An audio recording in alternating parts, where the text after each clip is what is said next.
Carta de Paulo aos Romanos, no capítulo 8, estaremos lendo aí do verso 32 ao verso 35.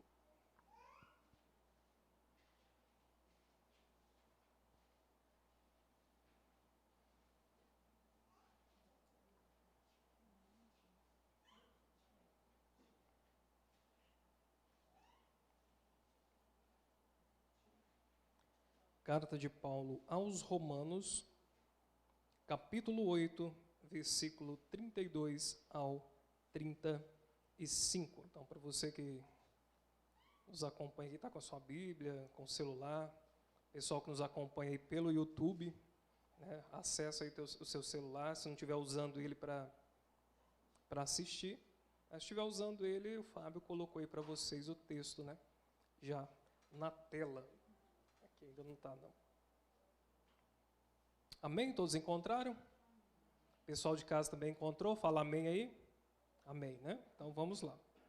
Então, carta de Paulo aos Romanos, capítulo 8, verso 32 ao 35, e diz assim: Aquele que nem mesmo ao seu próprio filho poupou, antes o entregou por todos nós, como não nos dará também com ele todas as coisas? Quem tentará acusação contra os escolhidos de Deus? É Deus quem os justifica. Quem é que condena? Pois é Cristo quem morreu, ou antes, quem ressuscitou dentre os mortos, o qual está à direita de Deus e também intercede por nós. Quem nos separará do amor de Cristo? A tribulação, ou a angústia, ou a perseguição, ou a fome, ou a nudez, ou o perigo, ou a espada. Senhor Deus, Tu és maravilhoso, Pai. Senhor, diante da Tua palavra, ó Pai, nós queremos, Senhor Deus, Te buscar, Senhor Deus, conhecer um pouco mais de Ti, Senhor. Abençoa-nos, ó Deus, nesta noite, ó Pai, dá-nos, Senhor Deus, entendimento, ó Pai, um pouco mais, ó Deus, acerca do Teu reino, Senhor Deus. Dá-nos, Senhor Deus, a visão, ó Pai, daquilo que o Senhor tem para nós nessa noite, ó Pai. Fala, Senhor Deus, ao coração de cada um, ó Deus. Senhor Deus, que está ouvindo, Senhor Deus, essa palavra nessa noite, ó Pai. Senhor Deus, toca, Senhor Deus, dá, Senhor Deus, alimento, ó Pai, espiritual nesta noite, ó Deus, em nome do Senhor Jesus. Então, o nosso texto aqui, né, que Paulo escreve aos Romanos, ele começa aí, então, falando, né, aquele a quem nem mesmo o próprio filho poupou. Então, nós começamos neste texto, né, vendo Deus entregando ali seu filho por nós. Então, Deus está entregando o seu filho, né, por cada um de nós. Então, Ele não vai poupar Jesus, né, do sacrifício que deveria ser feito, né, por amor a nós. Porém, antes da gente continuar, nós vamos falar aí do primeiro ponto, né, que eu quero estudar com vocês, meditar com vocês nessa noite. Então, o primeiro ponto nosso aí, para a gente estar observando, é a fuga. Mas como assim a fuga? Nós, como seres humanos, nós temos uma tendência a querer fugir de Deus. Então, nós buscamos aí situações que nós possamos estar fugindo de Deus. Ah, não, mas não é assim, a gente tenta, né, a cada dia buscar a Deus, não é? A gente não tenta buscar a Deus? Na nossa concepção lógica, às vezes a gente nos engana, né, tentando falar assim, não, estou buscando a Deus. Mas será que realmente o nosso físico, a nossa carne, ela realmente tem sido quebrada para que o nosso espírito busque a Deus? Então, nós passamos a cada dia por situações, por momentos, que nos leva a querer fugir de Deus. Ah, mas como assim? Com nossos pecados. Toda vez que nós cometemos um pecado, qual que é a nossa primeira atitude? É pedir perdão por ele? Não. Quando nós pecamos, nossa primeira atitude nunca é pedir perdão por arrependi. Senhor, arrependi, me perdoa por esse pecado. O que nós fazemos? Nós fugimos. Nós esperamos um tempo, nós damos um tempo, nós fugimos do Senhor. Isso não é um privilégio nosso, né, dessa geração, né, de nós que estamos aqui. Isso vem de onde? Vem de muito tempo. Né? É carnal isso, do pecado humano fugir de Deus. Se nós formos lá em Gênesis, no capítulo 3, verso 8, né, até o 10 aí, a Bíblia nos traz isso, né, e diz assim: e ouviram a voz do Senhor Deus, que passeava no jardim pela viração do dia, e esconderam-se Adão e sua mulher da presença de Deus, entre as árvores do jardim. E chamou o Senhor a Adão e disse-lhe: onde estás? E ele disse: ouvi a tua voz soar no jardim, e temi, porque estava nu, e escondi-me. Nós vemos aqui que Adão havia pecado, nós vemos que Eva havia cometido pecado, então o homem havia pecado. E qual foi a atitude do homem de frente ao pecado? Se esconder, fugir da presença de Deus. E com a gente não é diferente. Quando nós pecamos, nós fugimos da presença de Deus. Nós nos escondemos. Mas por que nós fazemos isso? Por que nós nos escondemos? O que nos leva a fugir da presença de Deus? Já parou para pensar o que te faz se esconder do Senhor? Será por medo? Será pela nossa incapacidade de nos relacionarmos com Deus? O que nos faz, então, ao invés de chegarmos mais próximo do Senhor, de buscarmos a presença dEle, por que nós fugimos? Aí eu perguntei, no início, nós queremos o quê? Buscar ao Senhor, estar perto de Deus. Mas o que nós fazemos? Fugimos. Quem aqui nunca pecou? Quem aqui passou um dia sem pecar? Ninguém? Uma hora que seja assim, não, eu consegui ficar uma hora sem cometer nenhum pecado. Ao tempo todo nós estamos em pecado. E o tempo todo nós estamos fugindo de Deus. Porém, quando nós fugimos de Deus, quando nós nos escondemos de Deus, aí nós vemos aqui, que lá no jardim o homem se escondeu por causa do pecado. Porém, o Senhor chamou Adão. Onde estás? O Senhor, Ele tem nos chamado, Ele tem perguntado: onde você está?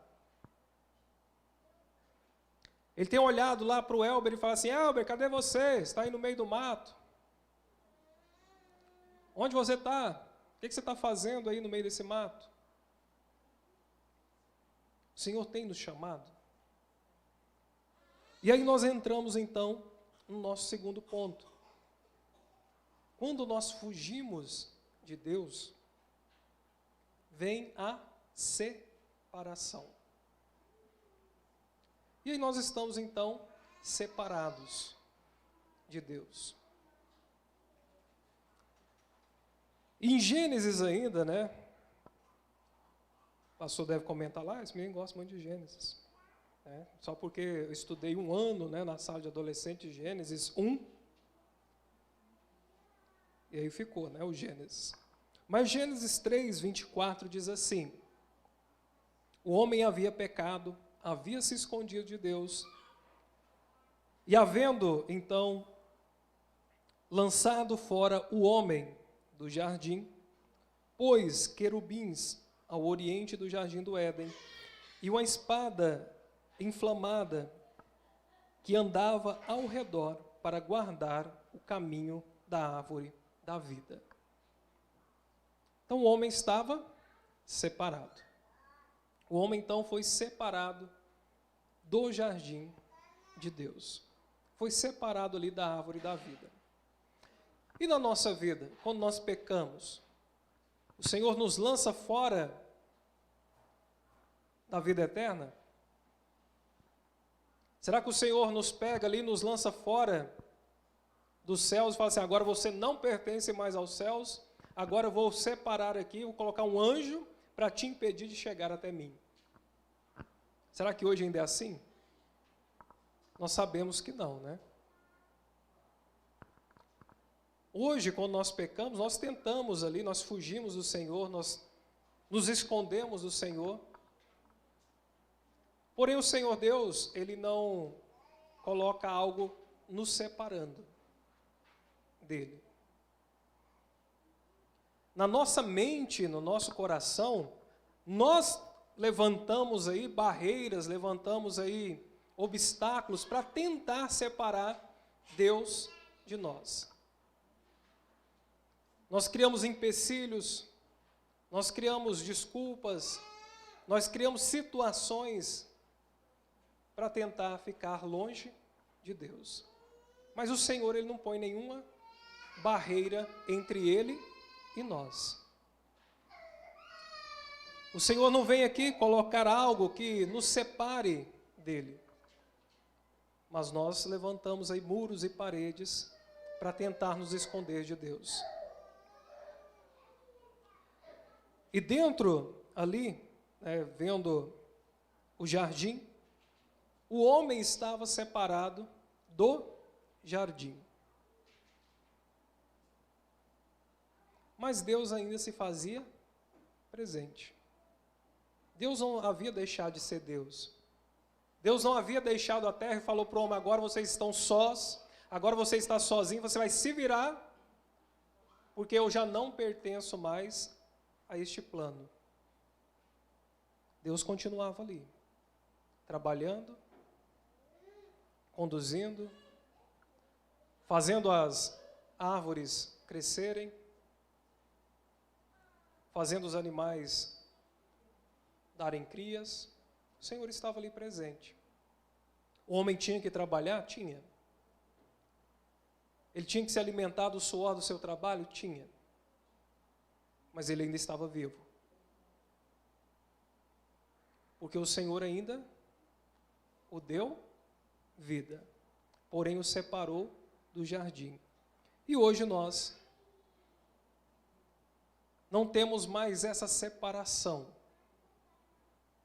Hoje nós estamos, mesmo com os nossos pecados, mesmo aí com as nossas tentativas de fuga, nós não estamos separados. E por que nós hoje não estamos separados mais de Deus? Por que hoje nós não conseguimos nos esconder de Deus? Por que nós não conseguimos estar longe de Deus hoje? Por quê? O pastor respondeu lá, né? É que eu ouvi, né? Porque hoje nós temos Jesus Cristo. Nós temos Jesus como sendo o nosso Senhor. E eu quero falar com você hoje, que já tem Jesus como seu Senhor. Para você que já reconheceu Jesus como sendo o seu Senhor. Você tem pecados, você tem falhas, você é um ser humano. Você vai errar, você vai pecar, mas existe um Senhor, que é Jesus Cristo. E Romanos, ainda continuando o texto, ele diz assim, Romanos 8, 38 e 39, porque estou certo de que nem a morte, nem a vida, nem os anjos, nem os principados, nem as potestades, nem o presente, nem o porvir, nem altura, nem profundidade, nem alguma outra criatura nos poderá separar do amor de Deus que está em Cristo Jesus, nosso Senhor.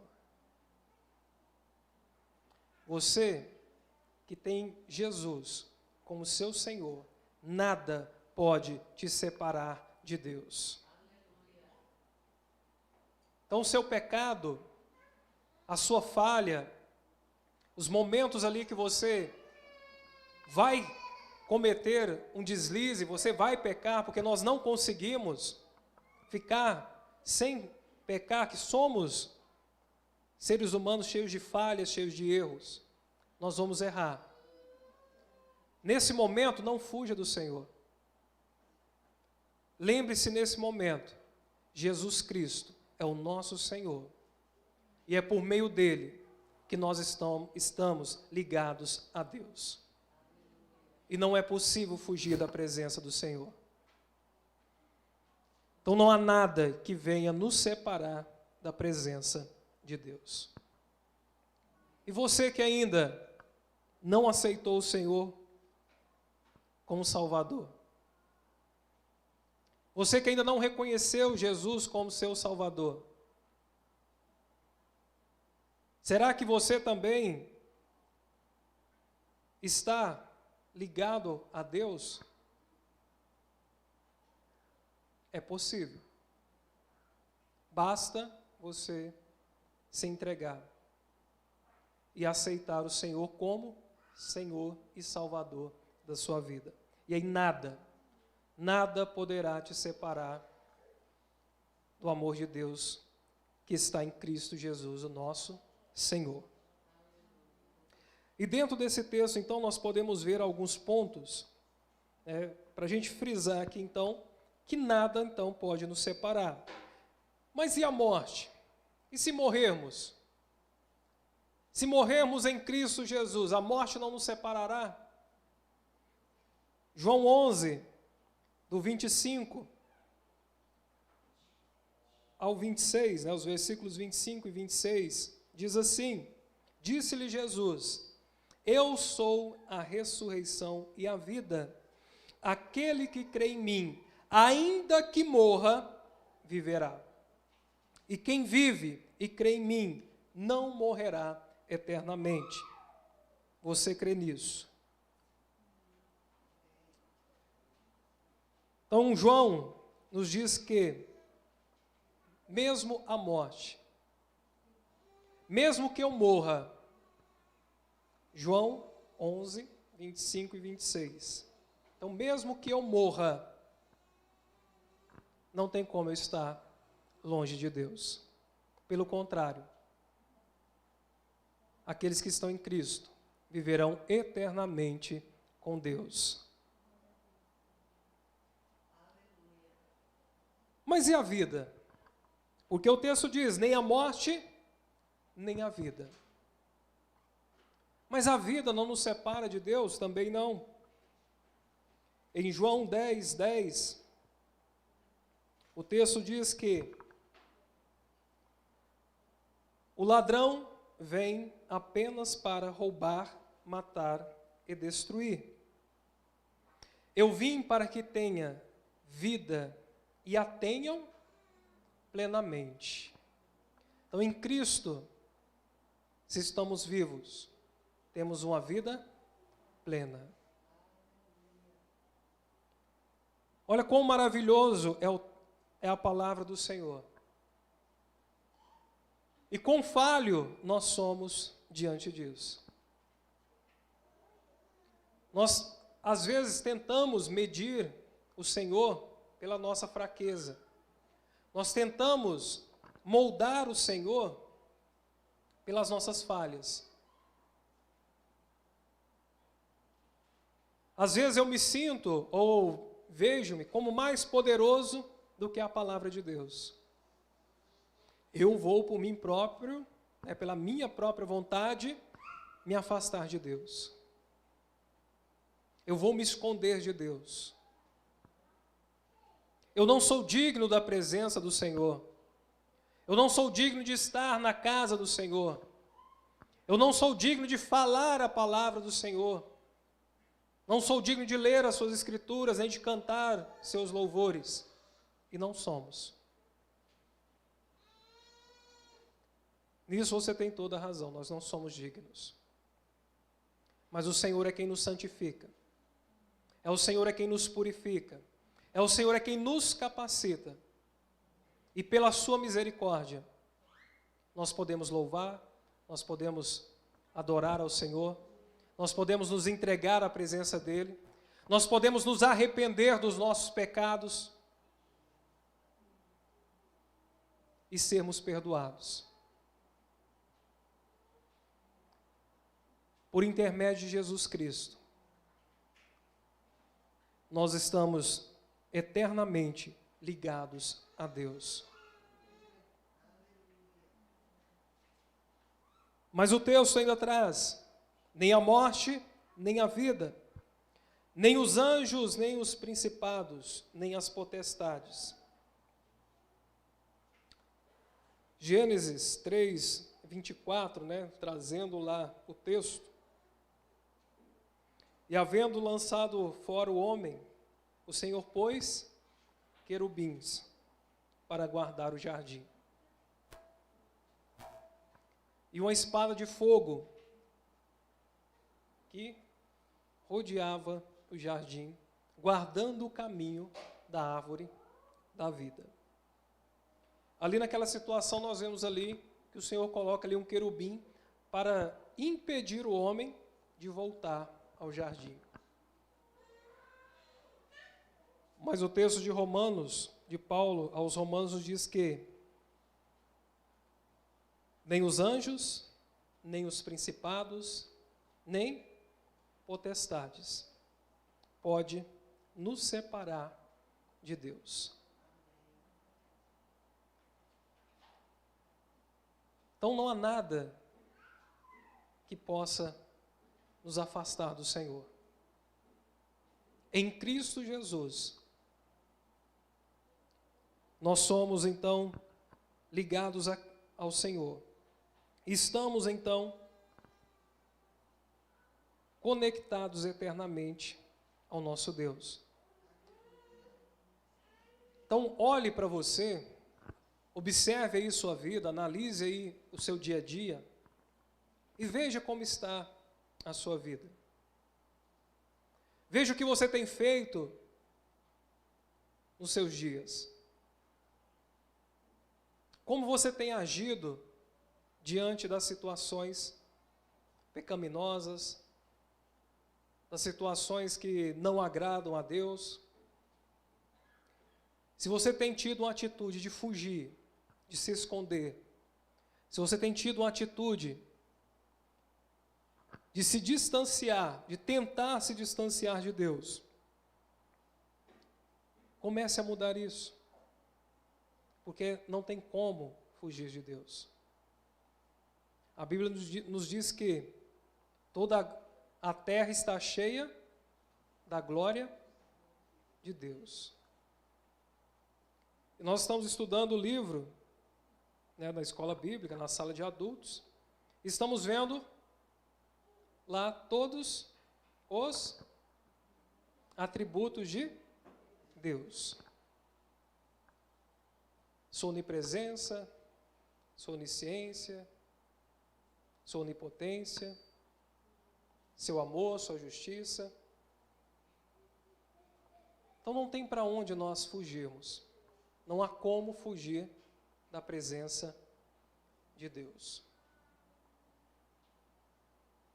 Então no momento que você errar, que você falhar, isso vai acontecer. Pode ser até agora, você está aí me ouvindo e de repente você pensou alguma coisa ali. Nossa, eu queria ir embora, estou cansado. Ah, não aguento mais ouvir. Cidadão é muito chato. Lembre-se, fale com o Senhor. Se coloque na presença dEle e diga: Senhor, eu pequei. Eu sou falho. Como diz o pastor, não é porque nós sabemos que nada pode nos afastar de Deus, que nós vamos aí sair fazendo o que nós queremos, né? Porque isso demonstra que nós não estamos em Deus. Se eu vou fazer a minha vontade, se eu vou fazer o meu querer, toma cuidado. Pode ser que o Senhor ainda não habite no seu coração. Mas aqueles que têm o Espírito Santo de Deus, têm essa consciência que nós somos passíveis do pecado, porém o nosso pecado, ele tem cura. O nosso pecado tem solução. Para o nosso pecado nós temos solução. Jesus Cristo, morto e ressurreto, para perdão dos nossos pecados. Então não perde tempo. Não perde tempo achando que escondendo-se irá resolver o seu problema. Não perde tempo fugindo de Deus. Pelo contrário, corra para os braços do Senhor. Como a criança que cai e machuca e sai correndo, chorando para os pais, assim seja você, que assim sejamos nós, que ao cairmos, possamos levantar e correr para o Senhor. Senhor, eu errei. Me ajuda, me socorre. Amém? Senhor, Cristo Jesus é o nosso Senhor. Curve suas cabeças, vamos estar orando para a gente encerrar. E que o Senhor Deus possa ter falado ao seu coração. Que essa palavra seja como semente lançada em terra fértil. Que ela venha a frutificar. Que o Espírito Santo possa trabalhar na sua vida. Senhor Deus, Tu és maravilhoso, Pai. Na Tua presença, Senhor Deus, aqui estamos, Senhor Deus, neste culto, ó Pai. Senhor Deus, e quero Te agradecer, ó Pai, porque o Senhor até aqui, ó Pai, tem nos ajudado, Senhor. Até aqui, Senhor Deus, o Senhor não tem, ó Pai, desistido de nós, ó Pai. Pelo contrário, Senhor Deus, o Senhor tem nos chamado, ó Pai. Quando nos escondemos, ó Pai, o Senhor nos chama, ó Deus. O Senhor nos mostra, ó Pai, o quão pecador somos, ó Deus. Mas o Senhor nos deu a solução, ó Pai. O Senhor nos deu o Teu Filho, Senhor. O Senhor nos entregou Jesus Cristo ali naquela cruz, ó Pai. O Senhor nos entregou o Teu único Filho, para que pudéssemos, Senhor Deus, ser livres, ó Pai. Para que pudéssemos, Senhor Deus, ser, ó Deus, transformados, ó Pai. Para que pudéssemos, Senhor Deus, ser herdeiros, ó Pai, co-herdeiros com Cristo, ó Pai, na Tua glória, Senhor. Eu Te agradeço, ó Pai, e Te louvo, Senhor Deus, porque o Senhor é Deus, ó Pai. Abençoa, ó Deus, cada um, ó Pai, dos irmãos, ó Pai, que estão aqui, Senhor Deus, na Tua casa, ó Pai. Abençoa, Deus, a cada um, Senhor Deus, que está nos acompanhando, ó Pai, pela live, Senhor Deus, que está nos acompanhando, Senhor Deus, pelo YouTube, Senhor Deus, que estão em casa, Senhor Deus, não puderam, Senhor, estar aqui, ó Pai. Aqueles, Senhor Deus, que estão em outros estados, Senhor Deus, em outras cidades, Senhor Deus, sê com cada um, ó Pai. E guarda-nos, Senhor Deus, na Tua presença, ó Pai. Guarda-nos, Senhor Deus, diante do Senhor, ó Pai. Leva, Senhor Deus, cada um dos que estão aqui, ó Pai, em segurança, ó Deus, até os seus lares, ó Pai. Leva, Senhor Deus, e dê, Senhor Deus, uma semana, ó Pai, abençoada, ó Deus, na presença do Senhor, ó Pai. Com alegria, ó Pai, de saber, Senhor Deus, que o Senhor é Deus e que o Senhor, ó Pai, está conosco o tempo todo, Senhor. Louvado seja o Teu santo nome, Pai, em nome do Senhor Jesus. Amém, Senhor Deus. Amém.